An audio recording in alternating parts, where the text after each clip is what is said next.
tentando pegar o link para jogar. Foi? Tá.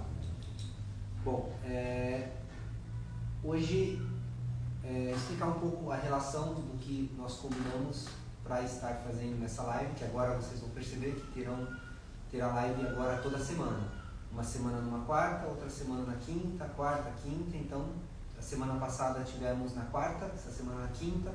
Na semana que vem será na quarta e na outra na quinta. A nossa ideia é justamente dividir, por quê?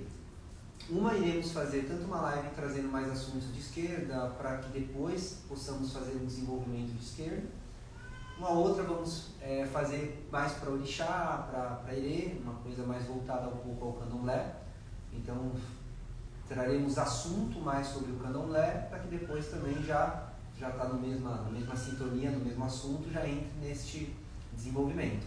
A mesma coisa com o catiço e a mesma coisa no caso de hoje, que decidimos fazer hoje uma outra coisa que é completamente diferente, que eu acho importante trazer. Eu gostaria de conversar um pouco justamente sobre isso. Qual que é a proposta, qual é a ideia, o porquê que eu quero criar esse tipo, porque a primeira coisa que eu vou falar, mas aqui é uma roça de candomblé, aqui é um ilê.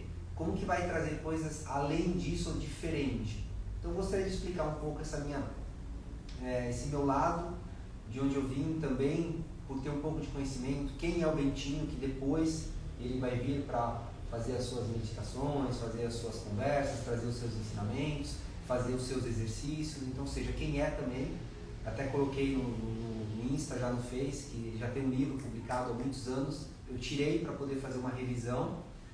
E a Beatriz fez uma revisão e agora, a partir de agora, vamos no domingo, provavelmente vamos relançar ele, que agora já está revisado, capa nova, segunda edição. A primeira edição vendeu bastante e vendeu, se eu não me engano, quase 100 mil exemplares.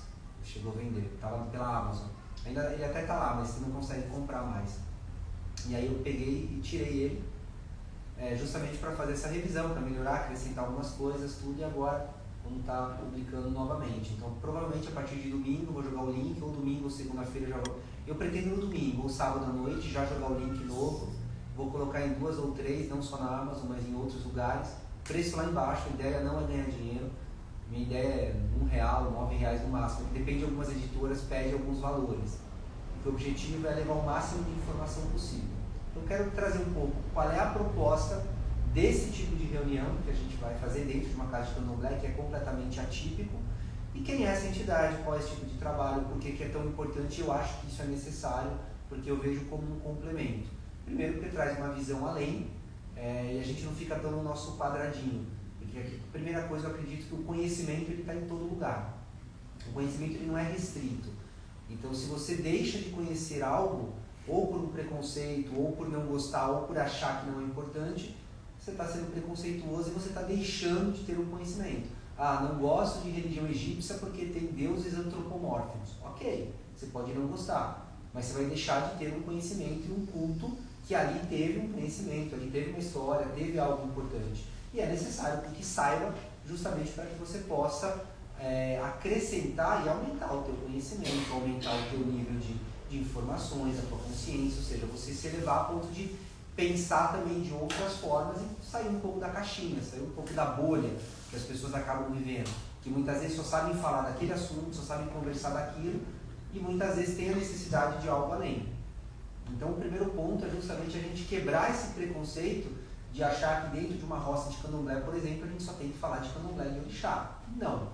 Nós temos que falar de tudo que traz e remete a uma consciência mais elevada, a um autoconhecimento, qualquer ferramenta que seja importante para que você busque esse autoconhecimento e que você busque um processo muito maior de despertar, de iluminação, de uma série de coisas. Então o conhecimento é importante, o conhecimento é necessário e não tem como a gente negá-lo, não tem como, não, isso eu não quero, isso eu não gosto.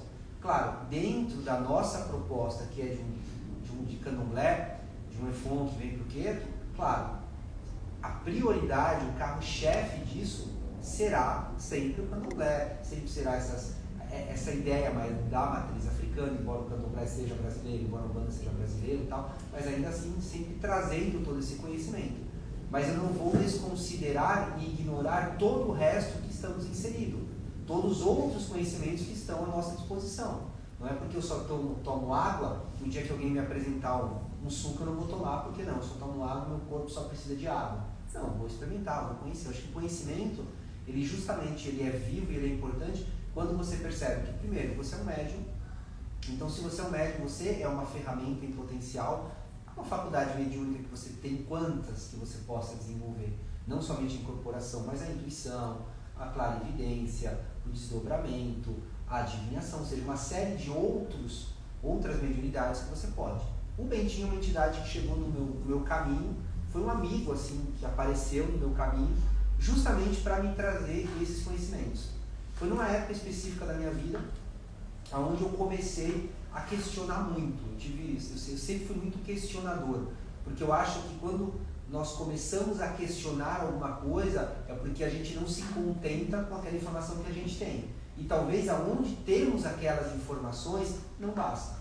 Só que quando eu tenho algo, eu acredito que a gente vai somando, a gente vai perdendo ou subtraindo. Então, por exemplo, eu venho, quando eu era criança, estou falando isso desde quando eu nasci, provavelmente, eu venho de uma família que era mais tradicionalmente kardecista, que era meu avô, que era minha avó, inclusive nessa casa. E aí foi quando eu comecei a conhecer e fui entrando pela porta do kardecismo, através dos livros dos médiuns, de Allan Kardec, de Chico Xavier. Isso foi a minha porta de entrada para o espiritismo. Então eu tive uma base um pouco kardecista, um pouco cristã. Depois eu fui a chegar à Umbanda, fui conhecendo a Umbanda, fui conhecendo como que é o trabalho, até eu entrar para o Candomblé e conhecer o Candomblé. Aí eu vou desconsiderar tudo isso? Todo esse aprendizado que eu tive é desnecessário? Não, ele é importante. Embora hoje o Candomblé me trouxe a maioria das respostas, me deu os fundamentos, ou seja, foi onde eu consegui me encontrar enquanto médium, enquanto ser humano, mas todo esse conhecimento, ele é justamente fundamental, importante, porque é uma trajetória. O cara que descobriu a lâmpada, por exemplo, ou que descobriu o telefone, ele não descobriu do nada. Não foi do nada que ele foi e descobriu. Ele simplesmente foi pegando elementos de conhecimentos de outros que foram deixando, sobre a eletricidade, sobre a corrente alternada, ou seja, uma série de coisas para que quando ele chegasse naquele conhecimento, ele tinha uma série de outros conhecimentos anteriores. Então eu também acredito que um pouco do que eu sou, até muito, vem de toda essa trajetória que eu tive, de todas essas experiências, dessas vivências, de oportunidades, de conhecimento de outras pessoas que foram me passando dentro da família como fora, para que hoje eu chegasse e tivesse esse pensamento. Talvez se eu não passasse por nada disso, talvez eu não teria esse conhecimento que eu tenho hoje, não teria essa visão que eu tenho hoje, porque nós somos uma soma também do nosso conhecimento, uma soma das nossas experiências, das nossas vivências. E uma das coisas que eu sempre muito me questionei foi justamente o fato de qual é o meu propósito na vida. Eu sempre tive esse questionamento, tanto que eu fui estudar filosofia, sou formado em filosofia, fui querer conhecer, ter essas respostas, porque eu sempre quis entender exatamente. Porque se eu não entendo qual é o meu propósito enquanto viver, enquanto ser humano nessa vida, minha vida é gratuita, minha vida é insignificante, porque tudo tem um propósito. Assim, claro que hoje se perdeu muito o que antigamente, por incrível que pareça, parece que quando nós não tínhamos inteligência, e o ser humano era mais primitivo, no período neolítico, paleolítico, tal, o que o homem não tinha um cérebro, tinha um cérebro menor, se não me engano é o lóbulo frontal, ele não era tão desenvolvido, e graças a Deus ele se desenvolveu atrás do olho, então ele permitiu que nós não tivéssemos uma cabeça alongada igual uma mão. Então ainda bem que Deus foi estético na criação dele, fez uma cabeça mais bonitinha, mas naquela época nós não tínhamos uma série de conhecimentos, reflexões por ter uma inteligência menor. Talvez naquele momento a única necessidade era procriação da espécie, era se alimentar, era se preservar e se defender de animais e tudo. Ou seja, então não é a mesma coisa. Claro, hoje nós temos muito mais informação, temos muito mais conhecimento, temos uma mente com uma autoconsciência muito maior, que nos difere do animal, porque o animal tem a consciência. Ele não tem a autoconsciência, ele não tem consciência reflexiva. Ele não sabe que ele vai morrer, ele não sabe o que ele está sentindo, mas ele consegue se questionar sobre alguma consciência que ele tem. Tanto que ele sabe o que é certo e o que é errado, quando ele está com fome, não tem. Existe um grau de consciência menor, mas ainda assim existe. Diferente do ser humano que tem a própria noção de si, autoconsciência sobre ele mesmo. Então isso traz e remete, claro, acho que hoje a sociedade nunca esteve com tanto conhecimento, com tanta informação. O ser humano nunca foi tão inteligente, o ser humano nunca esteve tão presente, compartilhando conhecimento, que é mais do que a própria pandemia. Como alguém descobriu uma cura de alguma coisa, já todas as vacinas foram praticamente desenvolvidas a partir da antiga vacina, que já tinha um estudo sobre a SARS, sobre outra, o MERS, que são doenças respiratórias na China, que já existia na Ásia. Então, ou seja, forneceu todo esse conhecimento. Ou seja, nunca teve tanta coletividade, tanto companheirismo, justamente para desenvolver. Só que é engraçado, hoje nós temos tudo isso, alimento à vontade, não temos uma necessidade tão grande de preservar a espécie, porque hoje a espécie está, pelo contrário, está fugindo até pelo ladrão de tanta gente que tem. Não temos uma necessidade tanta de autodefesa, porque hoje temos hospitais, temos polícia, ou seja, tem uma série de elementos que nos ajudam a nos proteger. Então vem o governo e fala, você tem que pôr um cinto de segurança, senão você vai receber multa. Ou seja, alguém está preservando a tua saúde, a tua vida, de obrigando você a colocar um cinto. Ou seja, então, além de o governo, o Estado em geral, ou outras, o pai, a mãe, temos essa proteção muito maior. Então, ou seja, a gente nunca esteve num período tão maior, assim, tão mais presente. Mas ao mesmo tempo também nós nunca estivemos em um período tão confuso. Alguém imagina um ser primitivo se suicidando? Alguém imagina isso? O suicídio, talvez, esse povo mais primitivo se suicidava, matava pai, mãe, tinha essas coisas, mas eram por um alimento, mas não de forma com a inteligência. Sabe, será que eles tinham depressão? Será que eles tinham síndrome do pânico, ansiedade?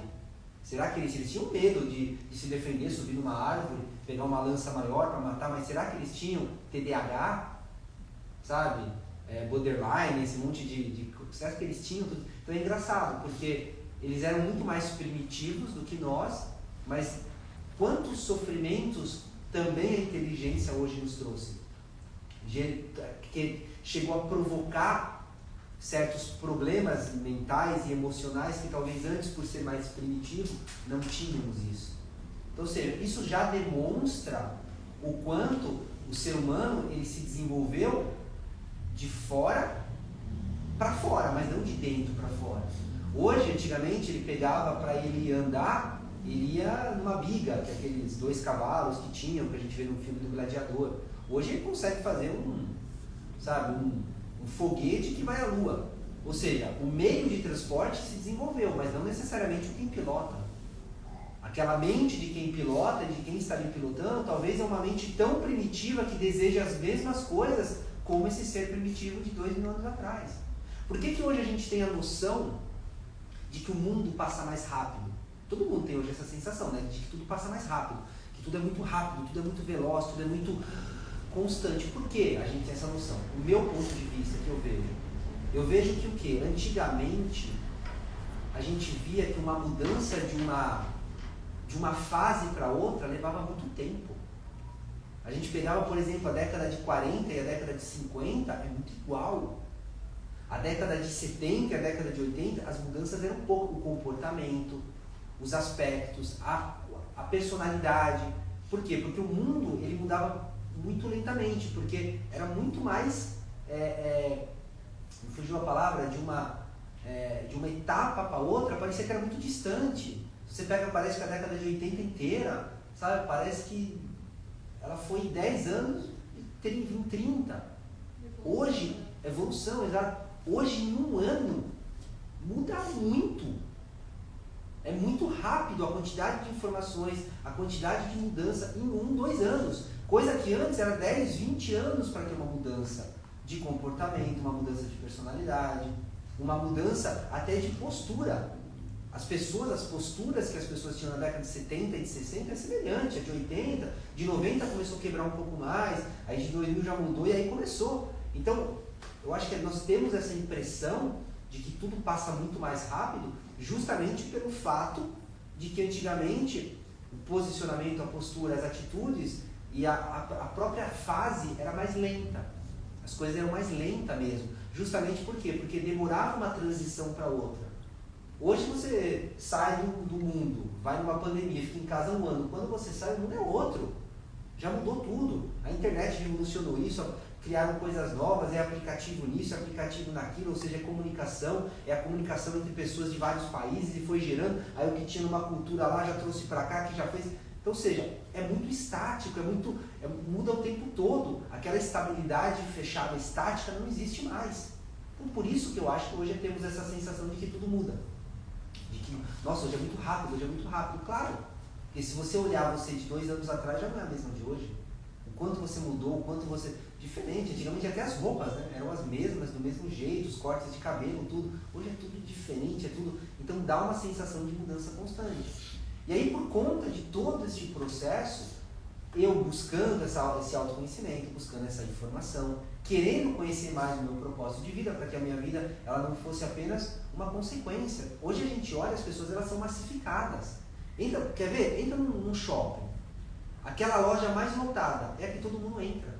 Ainda assim, o enredo lá, o efeito manada, ainda está ali. E aquela, às vezes, outra que está vazia, que não tem ninguém, às vezes pode ter preços melhores ou melhor coisa, mas todo mundo vai entrar naquela porque ela está cheia. O efeito manada. Quantas coisas que a gente vai fazendo pelo efeito manada. E eu conhecendo, querendo quebrar um pouco isso, porque são os 2 processos. Que é o processo, como eu até falei acho que outra vez, que é o processo de despertar e o processo de iluminar. O processo de despertar é quando você começa a se desapegar das formas e da imagem que você tem de você. E começa a perceber que aquilo é um aspecto, mas aquilo não te define. E você tem aquele conhecimento sobre você. Tudo bem, eu posso ser um babalorixá, de candomblé, ok. Mas isso não me define porque eu não sou apenas isso. Eu sou outras coisas além disso. Quando você se apega apenas a uma coisa, você perde toda a possibilidade de conhecimento externo que você pode ter. Porque quando você é A, você não é B.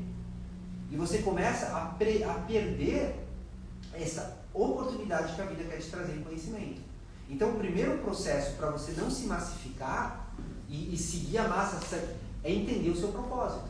Entender se aquilo faz sentido para você, se aquilo vai agregar valores, vai agregar sabedoria, se vai criar e posicionar você a reconhecer suas habilidades, se você tem espaço para que você possa perceber o quanto você está sendo influenciado, o quanto você está apenas dando seguimento a algo que foi assim, ou você foi educado desse jeito, e você está simplesmente replicando uma coisa sem sentimento, sem entendimento, e simplesmente sem saber se aquilo realmente acrescenta ou serve na tua vida.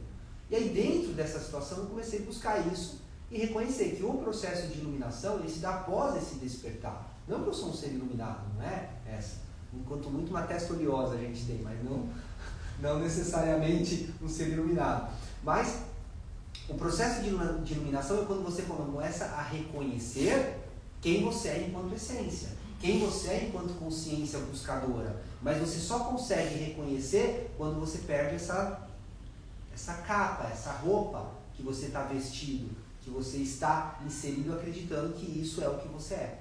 E aí nisso chega essa entidade um dia para mim, foi através do meu preto velho, do pai João que trouxe, falou que ia trazer uma entidade, que já estava já perto do meu convívio e que era um ser extremamente, um guia, ele já nasceu na época do ventre livre, quando ele nasceu já um escravo liberto, e ele teve a possibilidade de conhecer, de estudar um pouco, não sei se ele chegou totalmente a fazer todos a escola, coisa assim, mas eu sei que ele sabia ler também, ele teve essa oportunidade de estudar, não sei como, ele nunca falou isso, mas ele conseguiu, e ele morreu até novo, e ele é de um conhecimento, assim, muito grande, ele é de um conhecimento, assim, bem vasto, principalmente porque ele começou a trazer para mim questionamentos, não respostas, mas ele começou a entender o porquê que eu questionava certas coisas e mostrou caminhos e formas de eu conseguir encontrar aquela resposta. E quando eu não sabia, ele dava uma ajuda, ele dava um caminho, ele dava uma direção, e nisso eu fui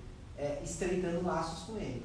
E aí nisso até a gente chegou ao ponto de escrever um livro, onde ele passou para mim uma informação, que é um livro muito bom, principalmente para quem está no começo do processo de desenvolvimento.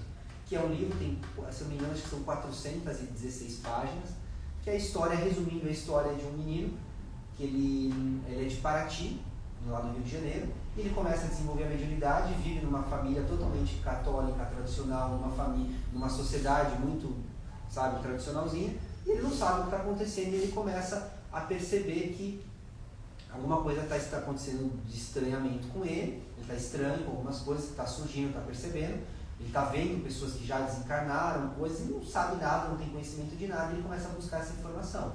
E aí um dos mentores, guia deles, é o próprio Bentinho que vai ajudando. E aí cai a ficha dele que ele precisa ter esse conhecimento. Então, para isso, ele tem que abrir a mente, conhecer o máximo possível e ter o máximo de informação, para que ele tenha aquela visão e aquele conhecimento e a opinião sobre o fato. Então ele começa a buscar todos os tipos de conhecimento. Ele vai desde uma quimbanda, numa umbanda, no candomblé, ele vai no kardecismo, ele procura pessoas que ajudam, que benzem, que faz. E tudo isso ele vai buscando e ele vai colocando toda a visão dele de como que é aquilo, junto conversando com o Bentinho explicando o que ele está vendo, mas o que está acontecendo, como que é no outro plano, como que está assim, o que está sendo. E eles vão conversando e ele vai tirando o máximo de informações. E o Bentinho vai passando para ele vários ensinamentos, e aí eu fui bem fidedigno a falar exatamente, escrever exatamente com palavras dele, exatamente como ele falava, o que ele estava querendo dizer, o que era aquilo. Então é meio que um manifesto em algumas coisas, extremamente, o Bentinho é muito engraçado, porque ele disse que para ser espírito bom, vou dizer, de luz, tal, não precisa ser bravo, invocado, pelo contrário, tem que ter graça, tem que ter alegria, tem que ser irreverente, e ele é assim. Então é uma leitura muito boa, uma leitura bem gostosa. Tem acho que mais de 10 anos que esse livro foi publicado. Foi um período eu escrevi em 2 meses, foi meio que 2 meses sabático meu. Eu não estava no Brasil, eu estava na Itália, peguei um puta do inverno, sentei em frente a uma montanha e todo dia ali da sala eu escrevi. Então esse contato com ele foi bem gostoso, porque foi 2 meses seguidos todos os dias, até escrever esse livro. Então foi um momento onde eu também estava bem em paz, eu estava bem tranquilo.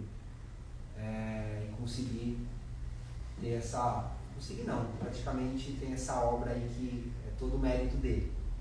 E agora eu vou republicar novamente, então depois eu mando para vocês terem, porque é muito legal. Para depois a gente também dialogar sobre, conversar, expor alguns pontos de vista. Eu quero trazer também algumas partes do livro para que a gente possa também conversar, porque tem muita coisa interessante. Porque assim, é uma visão totalmente aberta, despreconceituosa, sem limitação, de tudo.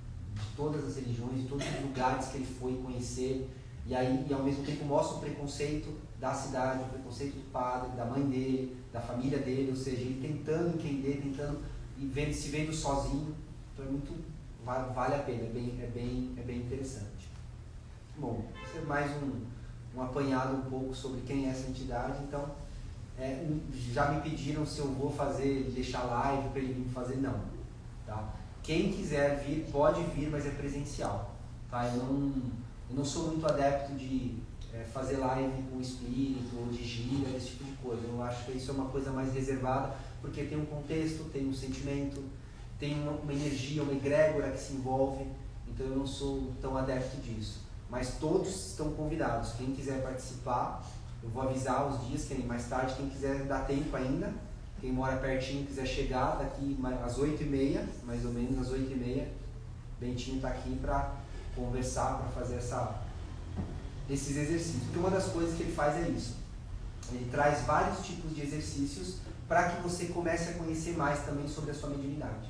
Então ele vai fazer exercícios de clarividências, exercício de desdobramento, exercício de audição, ou seja, vários tipos, até mesmo uma própria psicografia, para que o médium seja completo. Porque se nós somos uma ferramenta em busca de aumentar nossas faculdades mediúnicas, para que a gente se limitar apenas a um médium apenas de incorporação, ou seja, psicofonia, coisa do tipo, não, porque não pode ter uma mediunidade muito maior e você usar todo esse benefício para si, para as pessoas à sua volta, ou seja, para casa, ou seja, para quem precisa de você e até para si mesmo, como uma forma de autoconhecimento, como uma ferramenta a mais na sua busca, no seu conhecimento, na sua pesquisa sobre o espiritual, sobre o sagrado, sobre o que é importante.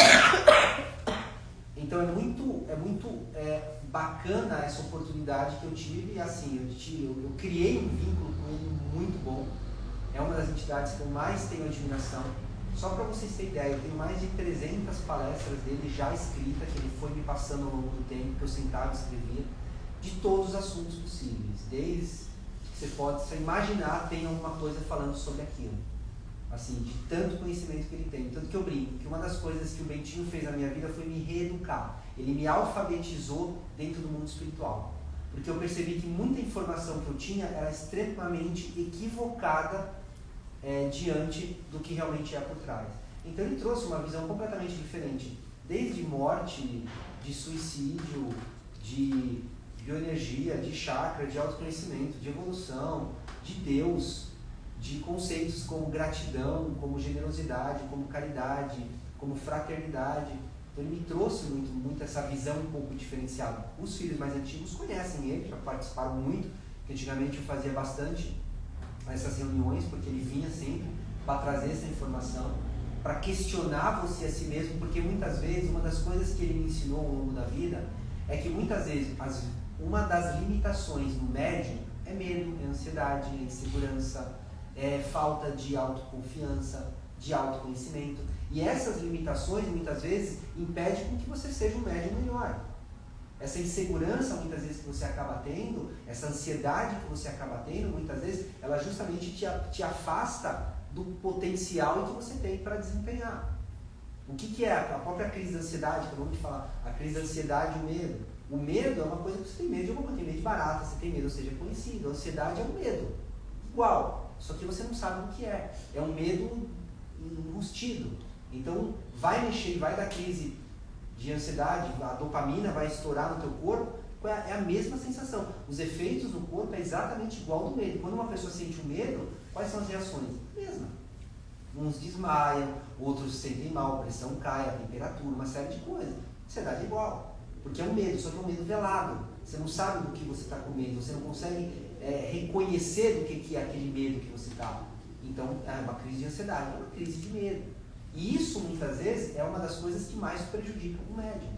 Porque o médium, quando ele está ansioso para incorporar, para receber, para atender, ou para ver o santo, ou vai ter a saída de santo, essa ansiedade, ela justamente impede com que você tenha uma sintonia muito melhor. Por quê? Porque você vai estar com o corpo invadido de dopamina, a tua comunicação com o sagrado acaba sendo menor. Porque se você for analisar o cérebro, ele é um órgão como qualquer outro. Como o coração, como o pulmão, ele é um cérebro, ele é um órgão. A única diferença é que ainda ele continua primitivo, embora a gente ache que não. Se eu falar para você, tem um bandido entrando aqui agora, você vai ter todas as reações de um assalto. E aí você vai ver um gato que está passando e fez um barulho. Ou seja, ele não consegue distinguir o que é o certo do errado. Ele não tem. Por quê? Porque o cérebro continua de uma certa forma ainda primitivo. Por isso que eu sempre falo, coloque o cérebro a serviço da consciência. A consciência é elevada, a consciência é fundamental, é importante. E quando você coloca esse órgão a serviço de uma consciência, você tem uma máquina treinada, lapidada num bom sentido, que possa aumentar suas capacidades, possa aumentar os seus valores, aumentar o seu poder, o seu discernimento, o seu bom senso diante de uma situação, e consequentemente você se torna um médium muito maior.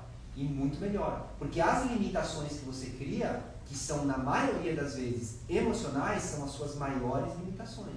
Qual que é a pior coisa para o médium? A vaidade.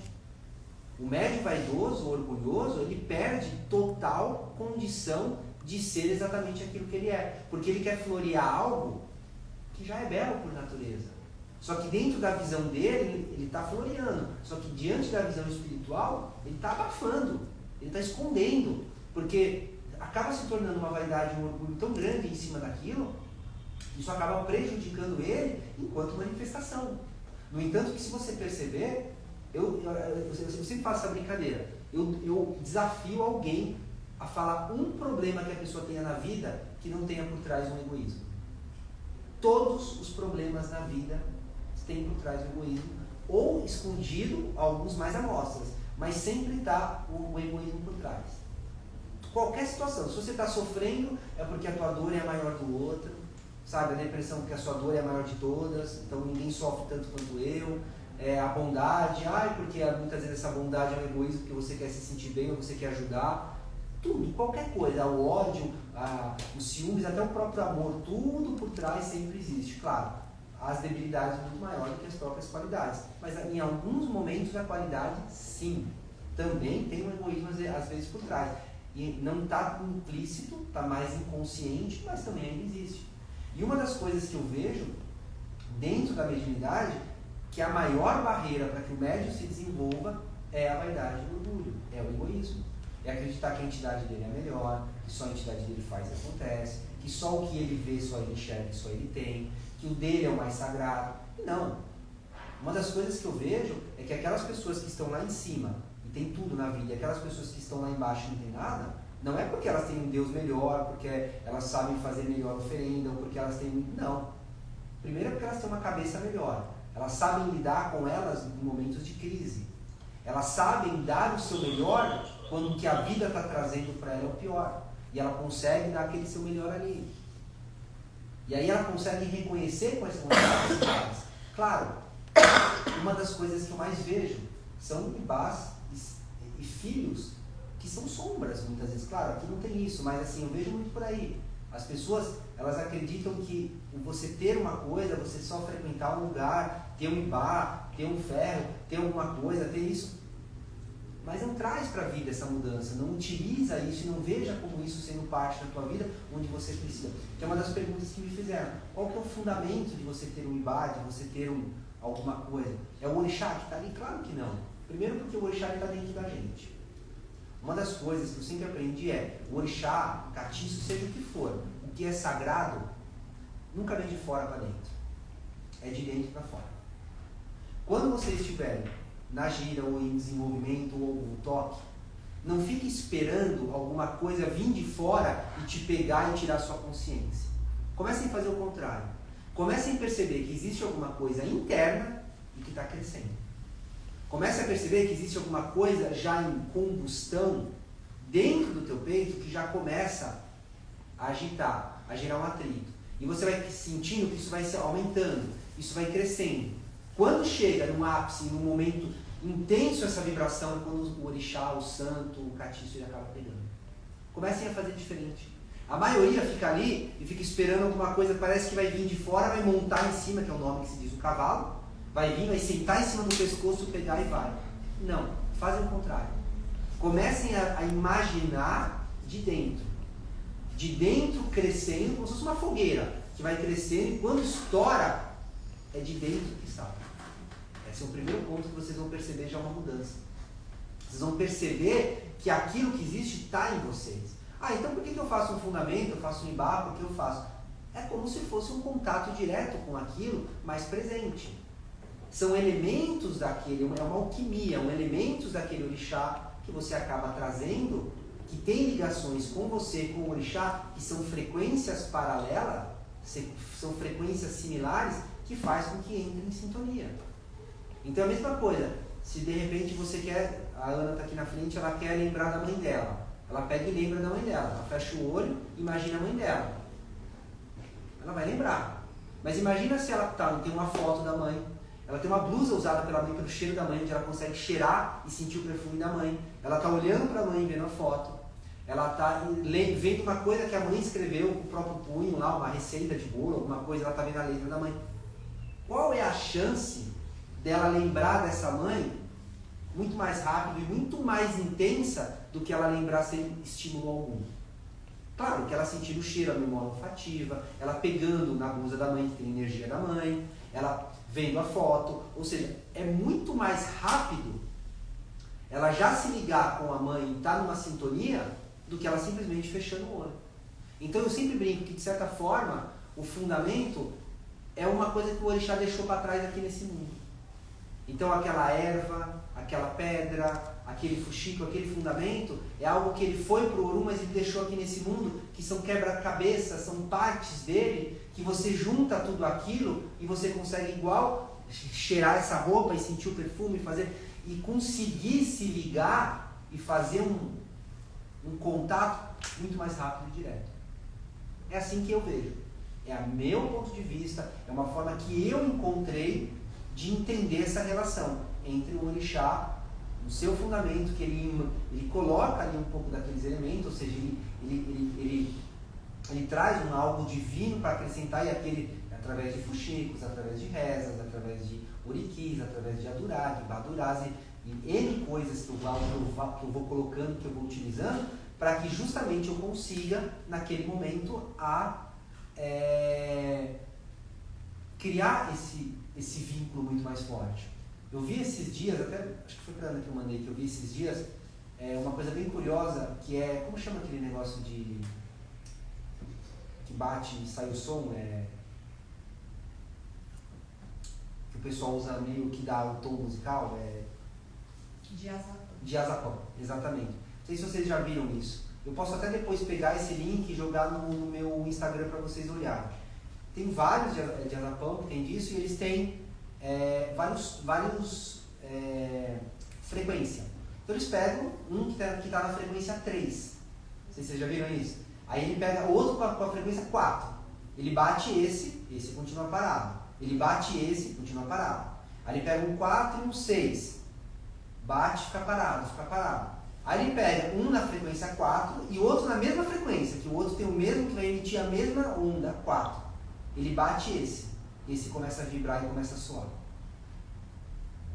É muito bonito de ver isso, porque você vê que a frequência desse, por ser a mesma, ele consegue interferir no outro que está do lado distante. Só que quando eu bato no que tem frequência 5, 6, 7, ele fica parado. Só que quando são dois da mesma frequência, mesmo distante, a onda desse aqui consegue chegar nesse aqui, interferir, esse começa a ressonar também, exatamente igual os dois ficam ressonando.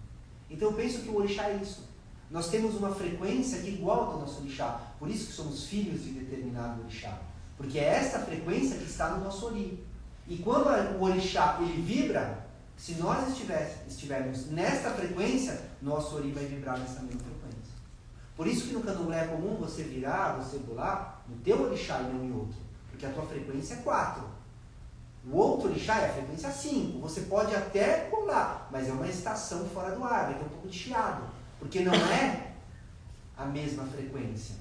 Ainda assim, você vai aprendendo com o tempo. Até existem os grandes orimeges, pessoas que são orimeges que têm 2 ori, ou seja, é como se o ori fosse dividido em 2, então tem 2 frequências, embora uma ainda sempre tenha muito mais força, tem muito mais presença do que a outra, mas ainda assim é um ori dividido em 2, tipo no caso do Fábio.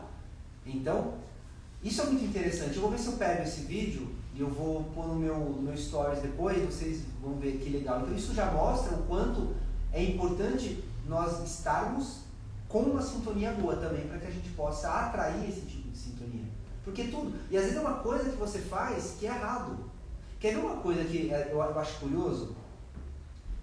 A gente usa muito o imã, principalmente para alguns fundamentos de Exu, às vezes em alguns casos de Ogum, a gente vai se usar o imã, que é um mineral atrativo, ele atrai, ele puxa. Por quê? Porque ele tem um magnetismo muito forte de atração.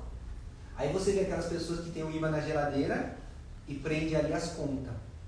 Está atraindo conta. Se você for analisar, é ignorante, mas assim, se o imã é uma atração e você coloca um monte de conta ali para parar, você está atraindo o que para a tua vida? Conta. E a mente não para pensar isso. Mas isso não tem nada a ver, isso é coisa besta, é insignificante. Será? Se o imã ele tem uma atratividade e o que você põe perto dele, por que se a gente usa um imã e a gente vai colocar num fundamento, por exemplo, de Exu e vai colocar um monte de moeda para atrair mais dinheiro, você vai pôr conta? E por que não vai atrair então mais conta? Se tudo na natureza possui uma energia, possui uma vibração, uma atratividade. E tem. Então, tipo assim, às vezes é uma coisa tão insignificante isso, mas toda casa que eu entro, eu vejo isso, a primeira coisa que eu falo para uma pessoa, eu falei, meu Deus do céu, tira esse imã daqui, quer atrair mais conta? Ah, mas tem significado? Não sei. Se é de conta, eu não quero testar para saber. Não quero saber. Se eu uso para Exu, para algum, para uma coisa ou outra, por que eu não vou usar para... Eu vou usar justamente para isso. Então você percebe como às vezes são coisas que, elementos, mas são importantes saber. Tem conhecimento sobre isso. É necessário ter esse conhecimento. Se tem um sentido a mais ou alguma coisa, acho que isso também cabe a cada um, julgamento de cada pessoa. Porque muitas vezes o que é para um não é para o outro. O que algumas coisas são importantes para algumas pessoas, para outras são completamente insatisfatórias, são completamente supérfluas, porque justamente não tem aquela visão que é importante. Em algum momento da vida, que não possa ser, enquanto naquele momento talvez não seja.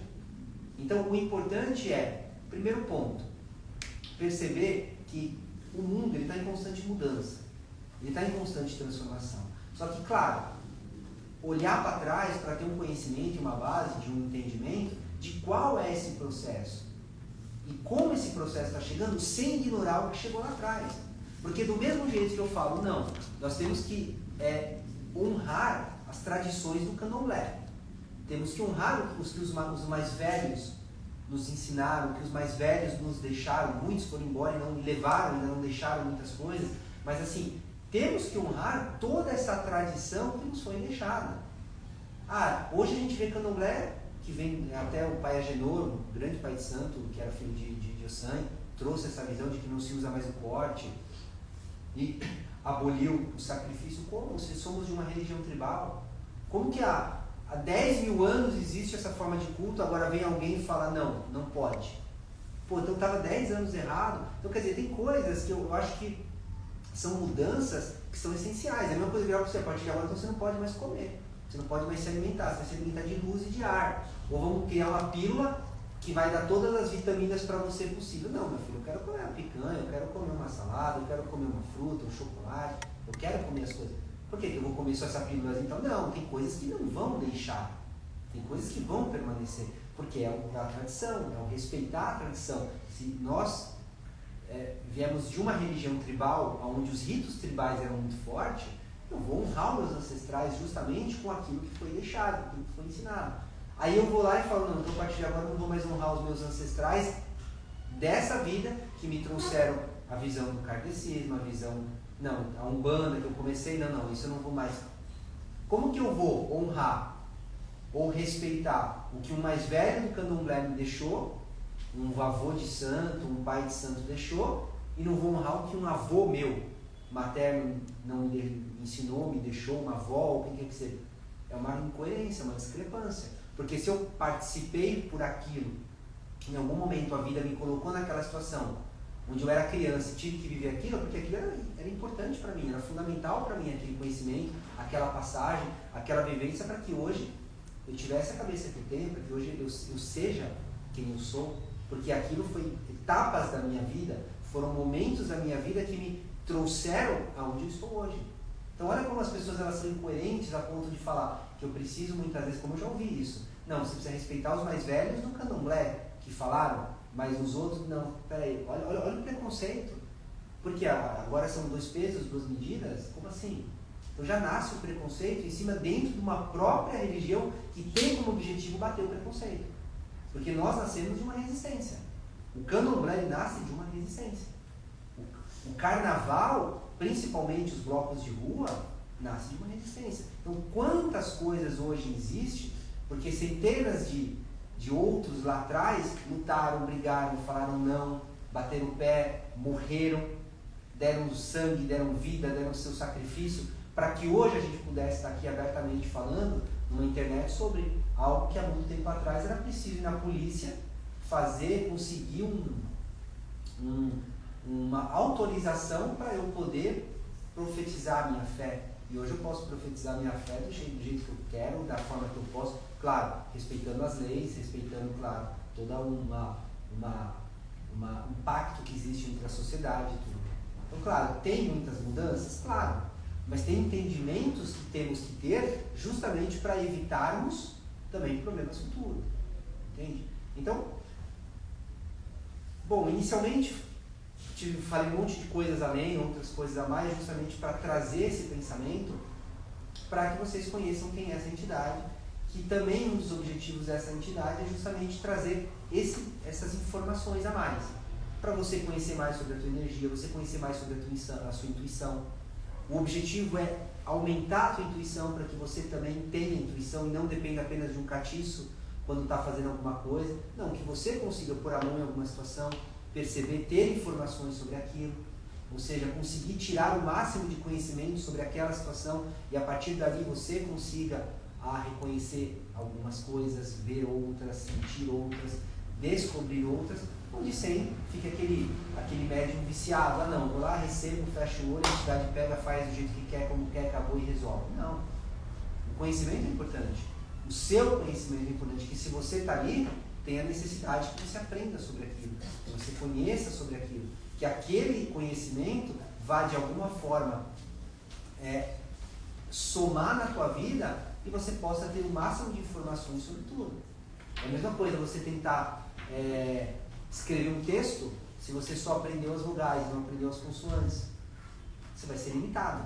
Como que você vai escrever um texto ali se você não tem todo esse conhecimento além e todo esse conhecimento importante que possa acrescentar para que você escreva um texto perfeito, onde você sabe vogal, consoante, conhece a língua portuguesa, sabe juntar palavras, sabe criar frases, sabe expressar uma ideia.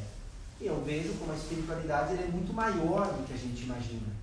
Claro, existem segmentos e braços dela, o candomblé, a umbanda, o kardecismo, religiões de matriz africana, tradicional africana, Ifá, ou seja, quantas outras, fora outras que nem são africanas, nem tiveram, mas que são de umas outras, os celtas, os druidas, que já é mais do norte, da Inglaterra, da Escócia, ou seja, que pega os galegos, que faziam todas as suas bruxarias e tinham lá, principalmente na Galícia, ou seja, que eram os celtas também, que tinham... Então, ou seja, quantas entidades nesse sentido que também foram surgindo e foram aparecendo com o seu conhecimento, com a sua informação. A espiritualidade eu vejo justamente como uma manifestação de tudo que é o conhecimento. E eu acho que o que mais traz o bom sentido, o bom caminho, é o autoconhecimento. Eu acho que o autoconhecimento ele é justamente o necessário, o fundamental e o importante, porque é ele que não só abre para você o máximo de informações sobre tudo, ou seja, não é somente o conhecimento que pode trazer para você essa visão mais ampla, como é justamente o conhecimento que ele pode eliminar esses medos, essas inseguranças, essas fraquezas, ou seja, essas amarras que muitas vezes faz com que você não consiga ir além. Por isso que eu falo que muitas vezes é fundamental às vezes uma disciplina, porque a disciplina ela vai te colocar num sentido muito mais amplo de quanto você também precisa se dedicar àquilo. Então ele vai tirar a sua dispersão de algumas outras coisas. Por isso que ter essa disciplina é importante, por isso que você ter um comprometimento. Tem rituais que são feitos dentro de um código, uma casa de santo, que são feitos em cima de pactos.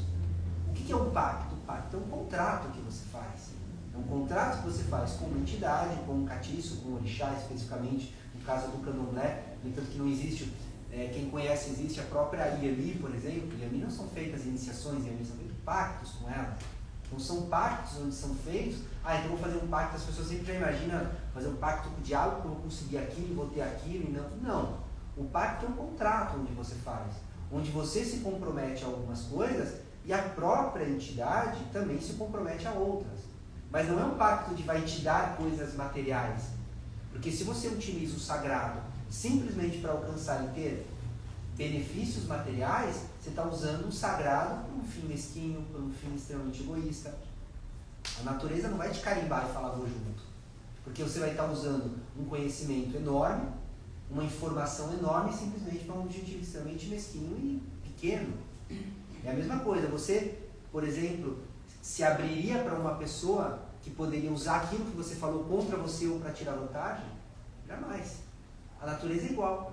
Por que o orixá ele se abriria para você, mostraria todo o conhecimento, a verdade, te ajudaria a alcançar o seu pleno poder de ascensão para que você usasse isso contra ela?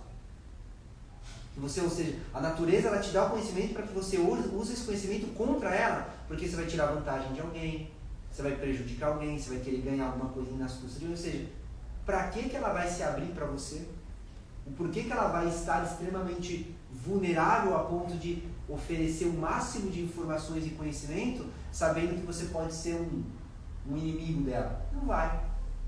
E o orixá é igual. No entanto, que uma das coisas que eu sempre falo, que o orixá, ele não liga se você não gosta dele, se você o despreza, se você o quer comprar. Ele não liga. O que o orixá não gosta é que você o subestime. Quer deixar um orixá puto? Subestime ele. Ache que ele é muito menor daquilo que ele é. Não porque ele tem a necessidade de ser superior ou mostrar que ele é superior. Não. mas é você acreditar que ele é inferior e achar que você pode comprá-lo. Quantas pessoas hoje entraram e entram no candomblé com uma visão de capitalismo, de quanto mais eu dou, mais eu recebo. Então as pessoas começam a entrar naquela vibe de eu preciso dar, eu preciso oferecer, eu preciso fazer, mas são oferendas vazias, são sentimentos vazios. Claro, o orixá não dá, o orixá não traz. O que eu conheço de pessoas que são constantes doações de Exu, e a vida continua amarrada, e vai, é altos e baixos. Mas a pessoa está constantemente, ele dá um corte, faz alguma coisa, está fazendo um ebó, está fazendo isso, e as coisas ficam sempre rodando em círculo. Fala, pô, mas a pessoa cuida de Exu? Tudo bem, mas será que a pessoa tem esse pensamento, essa vibração, e está valendo aquilo? Ela tem o Exu na vida dela? Ou ela vê o Exu como simplesmente um serviçal, onde eu vou lá, eu pago e ele me faz? Qual é a relação que ele tem com eles? Por isso que eu falo, comece a analisar qual é a relação. Primeiro que você tem com suas entidades, com o seu orixá. Qual é a relação que você tem com o seu Exu? Porque as pessoas elas querem que Exu traga as coisas. Só que uma das funções iniciais e principais de Exu não é trazer coisas, é levar.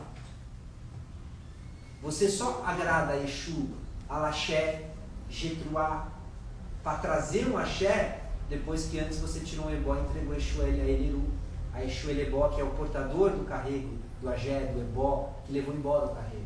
Então o Exu só traz o axé depois que ele levou aquilo que te impede de alcançar o axé.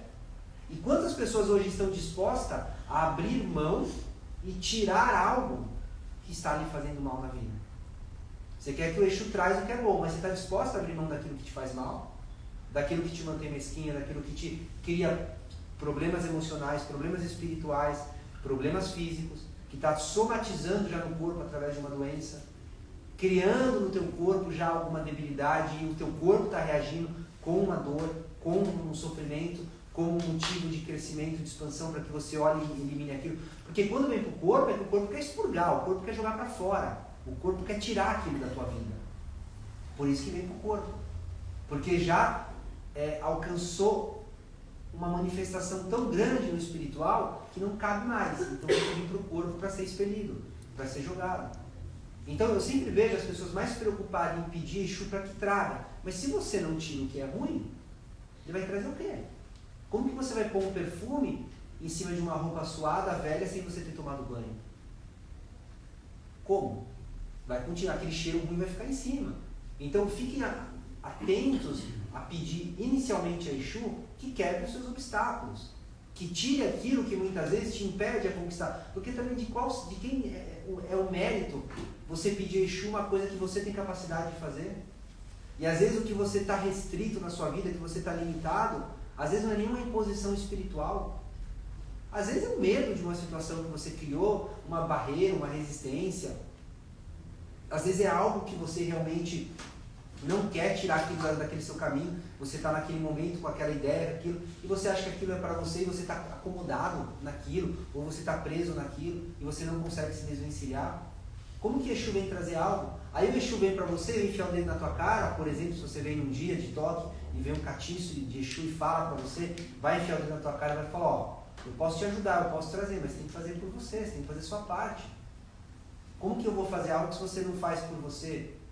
E aí você, não, mas eu não quero, esse médium não é bom, esse Exu não é bom, por quê? Porque eu quero aquele Exu que vai lá e fala, não, eu vou resolver tua vida, amanhã você tá isso, tá aquilo tal. Como que é? É igual aquela pessoa que nunca trabalhou, não está trabalhando e quer que o Exu traz o emprego dos sonhos. Como?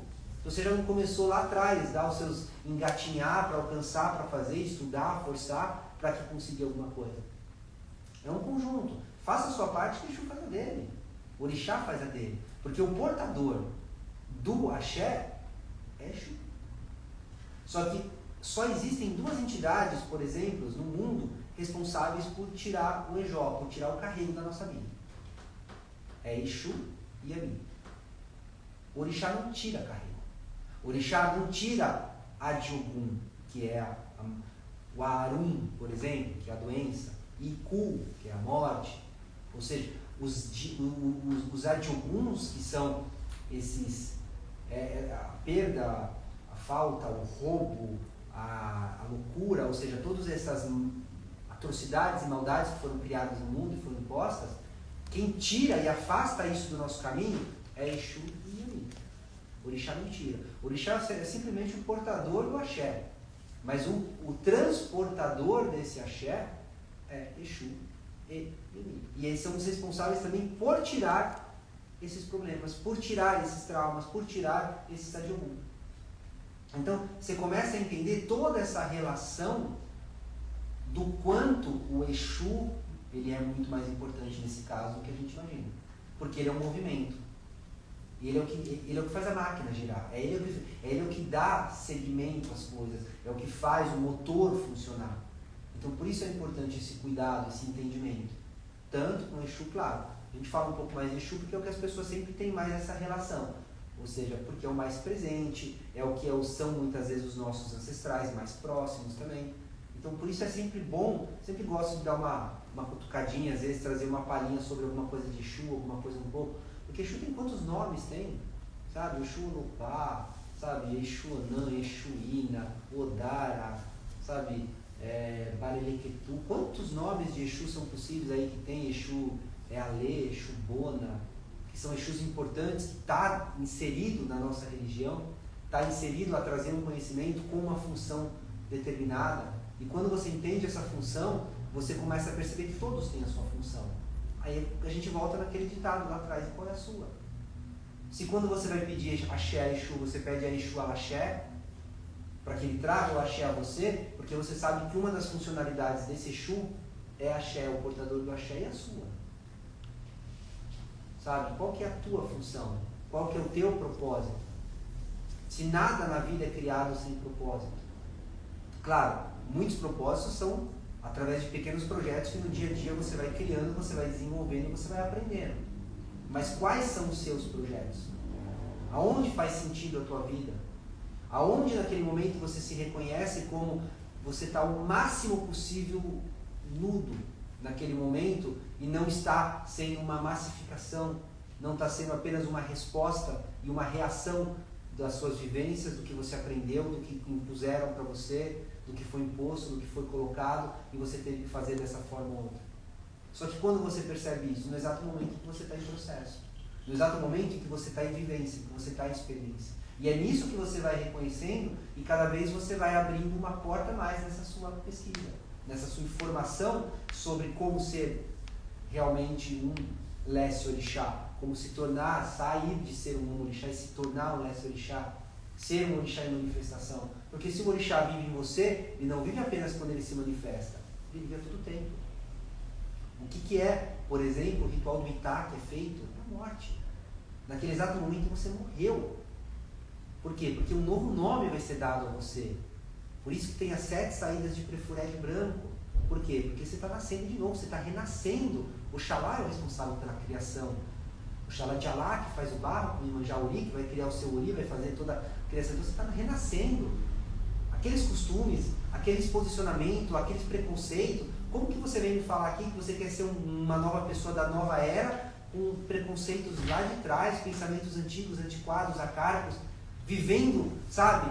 Às vezes criticando o outro com posicionamentos, temperamentos completamente arcaicos, completamente obtusos em relação ao que o mundo hoje pode te oferecer, e você continua ali amarrado no passado e vem falar, não, mas é a nova era, eu estou olhando para frente. Como? Agindo dessa forma, sabe? Criticando o outro, pensando mal no outro, sabe? Criando situações negativas na sua vida. Isso não é bom, isso prejudica, certo? Gente, por mim eu falava mais um tempão, mas a live ela dá 1 hora, ela termina. O Instagram ele permite apenas 1 hora de live, então já vou deixar meu boa noite aí para vocês. Próxima live na quarta-feira que vem, tá? E aí depois, dia 25 de março, teremos trabalho de catiço. Será um trabalho mais específico, um pouco até para a saúde, tá? Vai ser mais para a saúde. Às 18h30, no dia 25, sábado, trabalho de catiço, tá? Então, espero quem puder vir, quem quiser vir, todos convidados. E, bom, então, por hoje a gente vai encerrar por aqui. O Bentinho, vamos antes fazer ainda mais algumas outras coisas, para que depois o Bentinho possa vir e conhecer alguns que ele não conhecem e fazer seus exercícios e fazer as suas peripécias, tá bom? Boa noite para vocês aí do Instagram da live, até quarta-feira que vem, tá bom?